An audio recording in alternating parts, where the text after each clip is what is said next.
افراد کی آزادی پر پابندیاں کسی غلبے یا خارجی دباؤ کے ذریعے عائد کی جا سکتی ہیں یا یہ پابندیاں کسی صورت یا حکومت کے ایسے قوانین کی مدد سے لگائی جا سکتی ہیں جو حکمرانوں کے غلبے یا طاقت کی نمائندگی کرتی ہیں۔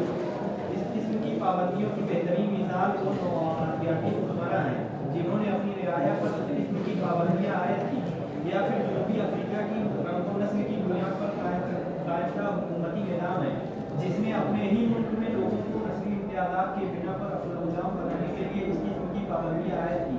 مذکورہ دونوں مثالیں حکومت کی کسی نہ کسی ضرورت کے تحت ہو سکتی ہے، لیکن حکومت اگر جمہوری بنیادوں پر قائم ہے تو ریاست کے عوام اپنے حکمرانوں کے اس منمانے رویے پر کچھ نہ کچھ لگام ضرور لگا سکتی ہے۔ اسی لیے جمہوری نظام حکومت آزادی کے تحفظ کے نقطۂ نظر سے مثالی نظام سے حکومت قرار دیا گیا ہے، لیکن آزادی پر پابندی سماجی نابرابری و معاشی ناانصافی کی بنیاد پر بھی عائد کی جا سکتی ہے۔ اکثر ذات پات یا رنگ و نسل کی بنیاد پر حکومت کے نظام میں ایسا ہوتا ہے۔ ملک کے عظیم مجاہد آزادی سبھاش چندر بوس کا قتل کا قول ملک کے عظیم مجاہد آزادی سبھاش چندر بوس کا قول ایسی پابندیوں و حدبندیوں کو دور کرنے اور اس کے خاتمے کی ضرورت کی طرف متوجہ کراتا ہے۔ اب دیکھیے پابندیوں کے ذرائع، آزادی پر پابندی کن کن ذریعوں سے عائد کی جا سکتی ہے، کیسے کیسے پابندی لگائی جا سکتی ہے۔ اس میں دو کا ذکر یہاں کیا ہے خاص طور سے۔ یہ جو دو ہوتا ہے یا تو غلبے کی بنیاد پر یا خارجی دباؤ کی بنیاد پر۔ غلبے کی بنیاد پر جو اس کی مثال دی ہے انہوں نے، غلبے کی بنیاد یہ ہے کہ جیسے نوآبادیاتی نظام میں برطانیہ باہر سے آیا اور ہندوستان پر قبضہ کر لیا، غلبہ حاصل کر لیا۔ اب اس کے بعد اس نے یہاں کے لوگوں پر طرح طرح کے پابندی عائد کرنا شروع کر دیا۔ ان کو سیاسی آزادی سے محروم کیا، معاشی آزادی سے محروم کیا، بہت ساری پابندیاں ان پر عائد کر دی ہے نا۔ تو یہ غلبے کی بنیاد پر جو پابندیاں عائد ہوتی ہیں وہ جو ہے جیسے نوآبادیاتی نظام میں ہندوستان کیا دنیا کے بہت سارے ملکوں میں جو ملکوں نے قبضہ کر کے اپنے اوپر زیر تحکیم لے آئے دوسرے ملکوں کو، ان کے یہاں اس طرح کی پابندیاں عائد رہی ہیں، اور رعایا اس پر عمل کرنے پر مجبور ہوتی تھی کیونکہ وہ کمزور اس کے معاملے میں ہوتی تھی۔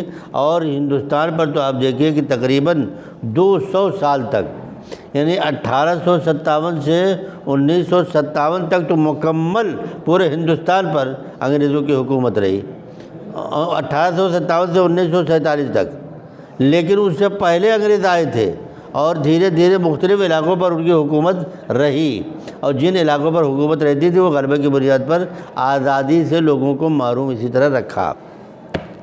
دوسرے جو خارجی دباؤ کی بنیاد پر اور غلبے کی بنیاد پر ہوتا ہے، اس کی مثال یہ دیکھتے ہیں کہ جیسے افریقہ کے رنگ و نسل کی بنیاد پر قائم جو حکومت تھی، اب یہ جو حکومت تھی اس نے نسلی امتیازات کی بنیاد پر لوگوں کے ساتھ تفریق کی، آزادی سے ان کو بھی محروم رکھا، الیکشن میں حصہ نہیں لے سکتے تھے، ووٹ نہیں دے سکتے تھے، اپنی مرضی سے شادی نہیں کر سکتے تھے، پورے علاقے میں آ جا نہیں سکتے تھے، بہت ساری بندشیں عائد کر دی انہوں نے۔ تو اس طرح کی مثال جنوبی افریقہ کی حکومت سے دی جا سکتی ہے، اور جنوبی افریقہ کی حکومت نے اسی بنیاد پر کئی سال تک افریقی لوگوں کو اس طرح کی آزادی سے محروم رکھا، اور محروم اس لیے رکھا کہ وہاں کا نظام غیر جمہوری تھا۔ اگر جمہوری نظام ہوتا تو عوام اپنے حکمرانوں کے اس منمانے رویے پر بہرحال چلنے نہیں دیتے اور کچھ نہ کچھ اس کو لگام ضرور دیتے۔ مثلا ہندوستان میں اس وقت جو بی جے پی کی گورنمنٹ ہے، بی جے پی اس وقت بہت منمانی کر رہی ہے، بہت زیادہ ڈکٹیٹرشپ اس کی ہے، لیکن اس کے باوجود آپ دیکھیے کہ کسان سڑکوں پر آ گئے اور 2 مہینے 3 مہینے سے وہاں دلی کی سرحد پر بیٹھے ہوئے ہیں، پورے ملک میں ہنگامہ کر رہے ہیں۔ وہ جو ریل روکو آندولن انہوں نے بھی چھیڑا کہ 5-6 گھنٹے جو ہے پورا ریل کا نظام جام کر دیا۔ یہ گویا حکومت کو کنٹرول کرنے، ان کو دباؤ ڈال کر کے آزادی جو سلب کی جا رہی ہے اس پر انہوں نے احتجاج کیا، اور احتجاج ابھی جاری ہے۔ تو یہاں کی جمہوری حکومت ہے، اس لیے سب کچھ کر سکتے تھے اور کر رہے ہیں۔ اگر جمہوری حکومت نہ ہوتی، مکمل ڈکٹیٹرشپ ہوتی یا مارشل لا ہوتا تو کوئی گھر سے باہر نکل بھی نہیں سکتا تھا۔ تو یہ گویا یہ خارجی یعنی آزادی پر پابندی کی ذرائع ہیں، یا تو غلبہ حاصل کر لے، کسی پر قبضہ کر کے اس کی آزادی سلب کرتی ہیں، یا غیر جمہوری طریقے سے خارجی دباؤ کی بنیاد پر آزادی کو سلب کر لیتی ہے۔ یہ دونوں مثال انہوں نے دی ہے، اور دونوں غیر جمہوری نظام حکومت ہے۔ یہ کہتے ہیں کہ جمہوری نظام حکومت میں گویا کچھ نہ کچھ تحفظ بہرحال حاصل ہوتا ہے لوگوں کی آزادی کا، لوگوں کو آزادی جمہوری نظام حکومت میں حاصل ہوتی ہے۔ البتہ یہ کہتے ہیں کہ آزادی پر پابندی دو طرح ایک اور ہوتی ہے، سماجی نابرابری اور سماجی ناانصافی کی بنیاد پر بھی یہ جو آزادی پر پابندی عائد ہو سکتی ہے۔ تو آزادی پر پابندی جو سماجی بنیاد پر، سماجی نابرابری اور معاشی ناانصافی کی بنیاد پر جو عائد ہوتی ہے، وہ ذات پات ہے، رنگ و نسل ہے، اس طرح کی بنیادوں پر ہو سکتی ہے۔ اسی کے خلاف سبھاش چندر بوس نے آواز اٹھائی تھی کہ جب آزادی کی تحریک چلی تھی تو انہوں نے کہا تھا کہ ہم صرف سیاسی آزادی نہیں حاصل کرنا چاہتے کہ ملک کو آزاد کرا لیا جائے انگریزوں سے اور ہماری اپنی حکومت ہو، لیکن جب تک ہم سماجی نابرابری کو ختم نہیں کریں گے، معاشی ناانصافی کو نہیں ختم کریں گے، اس وقت تک گویا ہم آزادی مکمل طور پر حاصل نہیں کر سکیں گے۔ استحصالی اداروں سے جب تک نجات نہیں حاصل کریں گے، اس وقت تک گویا ہم مکمل طور پر آزاد نہیں ہوں گے۔ وہ تو صرف یہی ہوگا کہ جیسے کوئی گویا مالک بدل جائے۔ آپ نے امثال میں پڑھا تھا کہ ایک گدھا تھا اور اس کا ایک مالک تھا، اور اس کو اندیشہ ہوا کہ کہیں سے کوئی ملک جو حملہ کرے، کوئی فوج آ رہی ہے وہ حملہ کر دے گی اور ان پہ سارے مال پر اس بات پہ قبضہ کر لیں گے۔ گدھے سے کہا کہ بھاگ چلو، جلدی یہاں سے نکل چلو، ورنہ وہ فوج آ رہی ہے ہم سب پہ قبضہ کر لے گی۔ کہا قبضہ کر لے گی؟ کہا ہاں۔ کہا ہم کو بھی کیا قبضہ کر لے گی؟ تو کیا کرے گی؟ جتنا تم بوجھ ڈھواتے ہو اتنا ہی نا بوجھ ڈھوائے گی۔ کہے ہاں۔ تو کہے میری ذات میں سے کیا فرق پڑتا ہے کہ تم بوجھ لاتے ہو کہ وہ بوجھ لاتا ہے، خالی مالک نہ بدلے گا تو بھاگنے نقصان اور نفع تم سوچو، میری ذات میں سے کوئی فرق پڑنے والا نہیں ہے نا۔ جتنا تم لاتے ہو وہ لے جائے گا، وہ بھی لا دے گا، میرے لیے تو برابر ہے۔ تو ہندوستان میں اگر انگریز چلے گئے اور انگریز نما دوسرے لوگ بیٹھ گئے تو فرق کیا پڑے گا عام پبلک پر؟ یہ اسی طرح کی ڈکٹیٹرشپ بی جے پی اس وقت لے آ رہی ہے، برہمن واد کی۔ پہلے جس طرح برہمن اور ٹھاکر پوری حکومت پر قابض رہتے تھے اور سب کو ورنہ سسٹم میں بانٹ کے رکھا تھا، شودر بنا کے رکھا تھا اور ویش بنا کے رکھا تھا، سارے حقوق سے لوگوں کو محروم کر رکھا تھا، سب کو اپنا غلام بنایا تھا، اسی طرح کی یہ سسٹم اس وقت موجودہ سسٹم جو گورنمنٹ چلا رہی ہے وہ یہ کہ سب کو دھیرے دھیرے ختم کر رہی ہے۔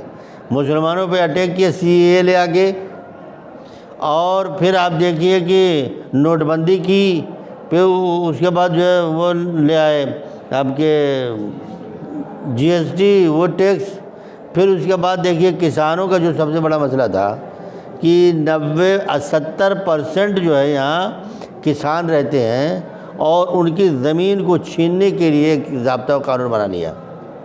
اب یہ 70% کسانوں کی زمین اگر اڈانی اور امبانی دو چار لوگوں کے ہاتھوں میں چلی جائے گی تو پورا ملک غلام ہو گیا۔ کسی کے پاس پھر طاقت اور قوت نہیں رہے گی کھڑے ہونے کی، کوئی مزاحمت کیا کرے گا، لڑے گا کیا؟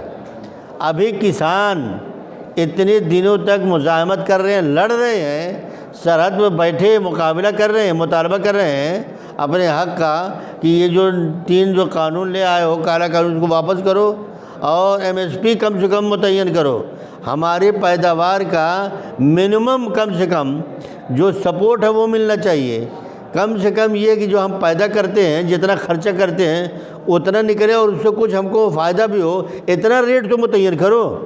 ہم یہ نہیں کہتے کہ ہم جو آلو اس وقت اگر 2 روپے 4 روپے بیچ رہے ہیں تو ہم نہیں کہتے کہ اس کو 25 روپے کرو، کم سے کم 20 تو کرو۔ آلو 2 روپے میں خریدا جا رہا ہے، 5 روپے میں مشکل خریدا جا رہا ہے، 2 روپے خریدا جا رہا ہے۔ اور جب اڈانی امبانی اپنا اسٹور بھر لیں گے تو ابھی آپ 40 روپے خرید کے کھا رہے تھے کہ نہیں کھا رہے تھے 2-3 مہینہ پہلے؟ 40 روپے 50 روپے جو ہے کہ اچھا جو ہے وہ لے کر کے کسانوں نے بویا آلو، بیج اتنا مہنگا ہو گیا، کھانے کے لیے نہیں مل رہا تھا، اور وہی جب پیدا ہو گیا تو اسی آلو کو 2 روپے 3 روپے کر دیا۔ اس وقت 1100 روپے کے 11 کلو دے رہے، چلک بیچ رہے ہیں۔ کسانوں کو یہ کہنا ہے کہ صاحب ہم محنت کر کے زمین سے پیدا کرتے ہیں تو جتنا اس میں کھاد پانی لاگت محنت ہوتی ہے اس کا معقول تو کچھ تو معاوضہ ملے۔ ہم غلہ پیدا کرتے ہیں اور گورنمنٹ کہتی ہے ہم 19 روپے جو ہے وہ لیں گے کلو کے حساب سے گیہوں، لیکن لیتی کتنے میں ہے، بکتا کتنے میں ہے؟ 15 روپے کلو، 17 روپے کلو، 18 روپے کلو، 19 میں لیتی بھی نہیں۔ اعلان کر دیا لیکن لے نہیں رہی، وہ کہہ رہے کم سے کم 20-25 روپے لو تو ہمارا خرچہ تو نکلے، کچھ ہم بھی تو جیے، محنت کرتے ہیں تو کس لیے۔ گنا لے لیا ہے، چلا گیا اس میں گنا مل میں، لیکن کتنے میں لیا ہے وہ 0 دکھا رہا ہے، کوئی پیسے کوئی ریٹ ہی نہیں ہے۔ منمانی جب چاہیں گے اعلان کر دیں گے اتنا لو، وہ بھی ابھی 2 سال کا باقی ہے پرانا بھی، ابھی پچھلے سال جو گنا گیا تھا مل میں اس کا پیسہ ابھی تک نہیں ملا۔ تو یہ کسانوں کو کمزور کرنے، یہ جو کرونا کی وجہ سے پورے ملک میں جو کرائسس پیدا ہوئے تھے اس کو تو کسانوں نے تھوڑا سا سنبھال لیا، ورنہ کھانے پینے کے لوگ مر جاتے۔ کسانوں نے بہت کچھ سنبھالا اس کو، اور کسان کے پاس آج ہے کہ 3 مہینہ سے وہاں بیٹھے ہیں اپنے خرچ پر، وہاں سے دودھ دہی مٹھا چلا آتا ہے، وہاں سے حلوہ بن کے چلا آتا ہے، وہاں سے کھانے پینے کی چلا آتا ہے، وہاں جو ہے لنگر لگائے ہوئے ہیں، صبح شام کھانا پکتا ہے، کھلاتے ہیں، جو بھی پہنچا اس کو بھی کھلاتے ہیں۔ ابھی جو ہے ریل آندولن جو کیا تھا، ریل روک کر کے جلیبی کھلایا، حلوہ کھلایا، اور مٹھا پلایا، اور دودھ پلایا، اور چائے پلائی، پھل کھلایا، اور پھول کی بارش کی پیسنجروں پر، ڈرائیور کو پھول پیش کیا کہ ہم دیکھو آپ لوگوں کے خلاف نہیں ہیں، ہم آپ کو تکلیف نہیں دینا چاہتے، اگر ہماری وجہ سے آپ کو پریشانی ہو رہی ہے تو ہم معافی چاہتے ہیں، لیکن گورنمنٹ دیکھو یہ 3 کارہ قانون جو لے آئی ہے یہ ہمارے علاوہ آپ کے لیے بھی مصیبت ہے، آپ کی بھی ہلاکت ہے، یہ جنگ ہم آپ کی لڑ رہے ہیں، اس لیے تھوڑا سا ہماری مدد کیجیے۔ کوئی توڑ پھوڑ نہیں کیا 6 گھنٹے تک، لیکن یہ جب ان کے پاس اتنی طاقت نہیں رہے گی، گورنمنٹ دے سب لے لے گی، تو پھر بتاؤ کہ یہ احتجاج کرنے کے اتنا دم کسی کے پاس ہوگا کہ اپنے بل پر جائیں؟ کئی لاکھ ٹریکٹر لے کر کے دلی میں پہنچ گئے تھے، یہ دم ہے کسی کے پاس؟ اگر یہ نہیں رہے گی، آپ دیکھیے کہ جو چیز مہنگائی میں مہنگائی ہوتی جا رہی ہے، پیٹرول بڑھتا جا رہا ہے، ڈیزل بڑھتا جا رہا ہے، جو ہر چیز پر اس کا اثر پڑتا ہے، جتائی بوائی کٹائی سے لے کر کے، اور جتنے ڈھوائی وائی جتنا ہوتا ہے سب پر ریٹ بڑھ جاتا ہے، ہر چیز کی قیمت بڑھتی ہے، کیونکہ ٹرک سے آئے گا مال اور یا ٹرین سے آئے گا مال، کرایہ بڑھا دیا تو اس پہ قیمت بڑھ جائے گی، نتیجہ ہو کہ بڑا مہنگائی بڑھاتے جا رہے ہیں، اور کسان جو پیدا کرتا ہے اس کی قیمت سالہ سال سے بڑھتی ہی نہیں، وہ وہیں رہتی ہے، اور جب اڈانی امبانی کو دے دیں گے تو نتیجہ یہ ہوگا کہ کسان پھر اپنی مرضی سے کھیتی بھی نہیں کر سکیں گے۔ پلان جو ہے وہ یہ ہے کہ جب یہ سارے وہ لے لیں گے، کہیں گے کہ ہم کو کچھ مت بو، ہم کو صرف جو ہے وہ کیا نام ہے آلو چاہیے، کہیں کہہ دیں گے صرف ہم کو دلہن چاہیے، کہیں گے صرف گیہوں بو اور کچھ مت بو، ہم اتنے میں لے لیں گے، 1-2 سال مہنگے میں لے کر کے، اور اس کے بعد جب وہ سارا سسٹم ان کا سیٹ اپ تیار ہو جائے گا تو وہ کہیں گے کہ ہم اتنے ہی ملیں گے، چاہے تم کو کرنا ہو یا نہ کرو۔